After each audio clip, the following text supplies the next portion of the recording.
வாழ்க்கையில் எதை குறித்தும் எதை பற்றியும் அதிகமாக யோசிக்கவே யோசிக்காதீங்க.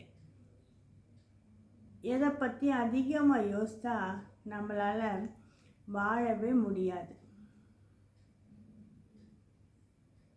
உங்களை அவமானப்படுத்துகிற உறவு எவ்வளோ முக்கியமான உறவாக இருந்தாலும் சரி, அவங்கள விட்டு தள்ளி இருந்துக்கோங்க.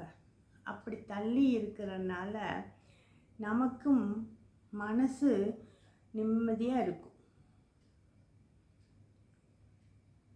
சில நேரத்தில் சில உறவுகளையே நம்ம அவாய்ட் பண்ண வேண்டியதே இருக்கும்.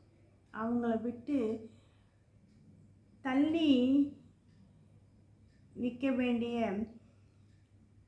சந்தர்ப்பமும் சூழ்நிலையும் அமையும்.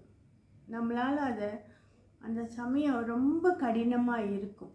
அவங்கள விட்டு விலகிறதும் அந்த இடத்த விட்டு போகிறதும் ரொம்ப கடுமையாக இருக்கும். ஆனால் சில காலம் கழித்து பார்த்திங்கன்னா அது உங்களுக்கு எவ்வளோ பெரிய நன்மையை செஞ்சுருக்கு அப்படிங்கிறது நீங்களே உணருவீங்க.